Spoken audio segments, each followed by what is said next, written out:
Breaking news, we have leaked specs for the upcoming Canon R5 Mark II, and it is a Sony Alpha 1 killer.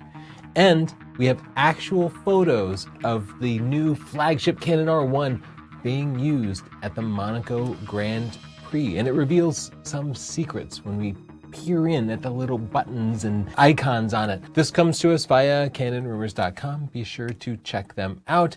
And let me say, these leaked photos are my own personal nightmare. As a reviewer, I'm frequently required to sign a non-disclosure agreement when they send me like pre-release gear. Like they want me to prepare my review and have my review ready on the day that it is made public, but it needs to stay secret up to that point.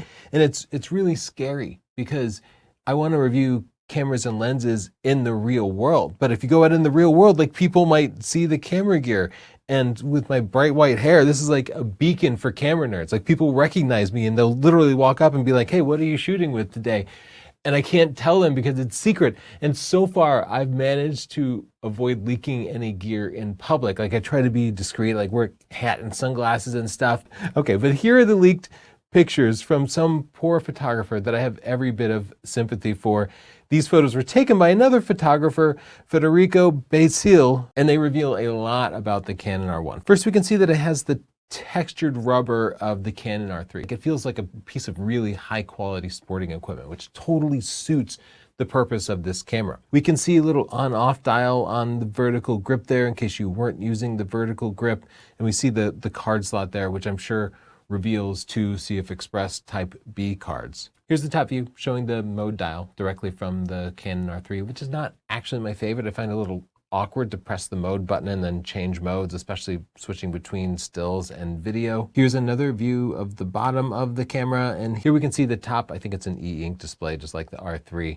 Has a little numeric battery percentage showing 99% battery left. Sometimes it can be useful to have more than just a number of bars there. We also see this very interesting button next to the shutter. It's labeled M-FN, but there's also a weird symbol next to it in blue. Someone in the comments properly identified it. Nick Kalura said that is the FTP symbol and that it's also in the menu system for the R5. And I dug up the R5 manual, and sure enough, there it is. So for some reason with the Canon R1, FTP is so important that they decided they would share it with the M-FN button. And by the way, this is not good design. The icons here are not good. There's no explanation for why they're a slightly different color. As a symbol for FTP, which is the file transfer protocol, a very outdated file transfer protocol, there are many symbols for transferring files, and that's not one of them. That's not recognizable to anyone at all.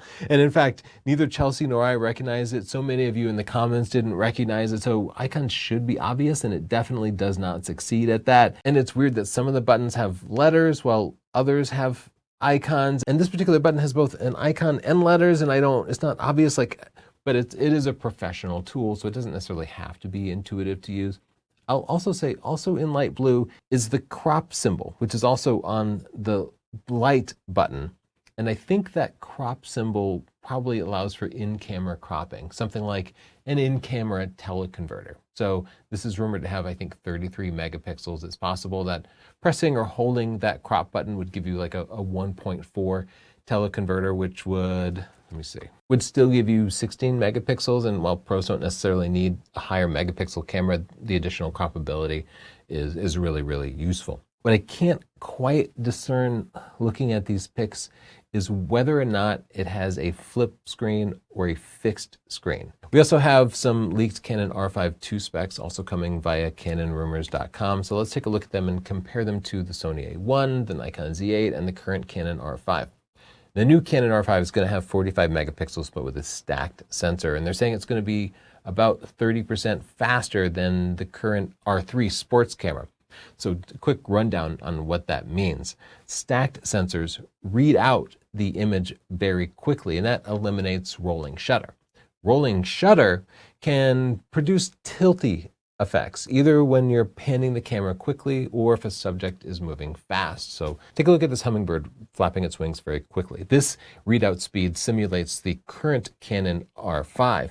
and it results in a distorted picture. And that reflects our real world experience photographing hummingbirds. And that's part of why we have not been recommending the current Canon R5 for wildlife photographers who want high frames per second. It produces great results, but in those moments when you most need it and you want to shoot at the higher 20 frames per second electronic shutter, you get those rolling shutter effects that will occasionally ruin your photos.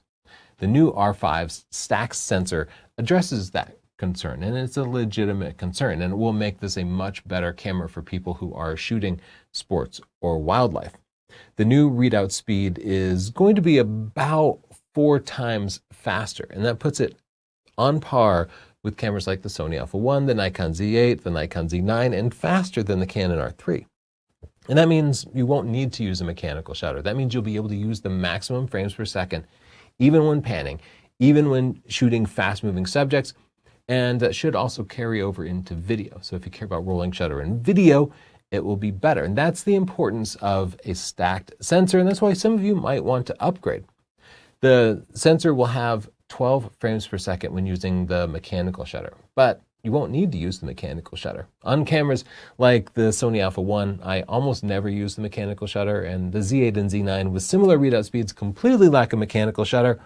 Thus, you should always be able to use the maximum 30 frames per second with the electronic shutter and probably never experience any negative side effects because of the readout speed, which is as fast as most mechanical shutters. We're still missing some key specs, but I can piece some of it together just knowing the readout speed from the sensor. I think it should support 8K at 60 frames per second RAW. After all, the Z8 and Z9 have similar readout speeds, similar number of megapixels, and they can do it. And, well, Canon's a couple of years behind those, so there's no reason they shouldn't also be able to support that. I'm guessing about the RAW part. RAW is actually easier, requires lower processing power. It would take an extremely powerful processor to compress 8K at 60 frames per second into something like an MP4 codec. So they might just dump it as RAW because that causes the camera to overheat less quickly. I'm confident the R5 Mark II will have a flip screen and that the memory card configuration will continue to be a CF Express Type B and an SD card, though that is incorrect. It should be 2 CF Express Type B cards like the Z9. I just don't think that that's what Canon will give us. Now the prices, I'm unsure about it. I think it'll probably be $4,000, which is more expensive than the current Z8, but $1,500 less than the Sony A1, but I wouldn't be surprised if they push it to $4,500. Let's compare it to the Canon R5, the Sony A1, the Nikon Z8, so you can see whether you might want to upgrade and see how Canon is comparing. The current R5 is selling for $2,900 new or less used. It's actually a fantastic deal. Like it was our main camera for a lot of things, and when we use it, it still feels like a current camera, even though it's quite a few years old. It's an amazing camera. They have a similar number of megapixels, and I would guess that the image quality is going to be unchanged because image quality is completely leveled out. Like that's not even a discussion point anymore. But the frames per second are going from 20 with a whole lot of rolling shutter to 30 with no significant rolling shutter. And if you shoot sports or you shoot wildlife, that is going to be a huge deal for you. If you're portraits or landscapes or whatever, who cares? This is going to be exactly the same. The R5 Mark II is also rumored to have eye-controlled autofocus like the Canon R3, but it's supposed to be an improved version of it. And that means you can look at a particular part of the frame with your eye when it's up to the viewfinder, and that will help you select the autofocus point. I tried this over and over again with our R3 and decided I never was going to use it again. It was too inconsistent.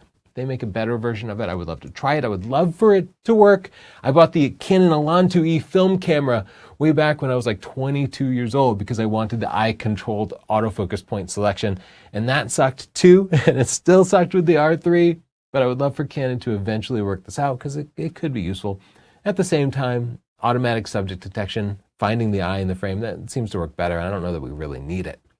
Now, what if you're comparing it to the Nikon Z8? Well, again, they have about the same number of megapixels. The Nikon Z8 will only shoot 20 frames per second in RAW, but it will do 30 frames per second in JPEG, and I think the R5 is going to do 30 frames per second in RAW.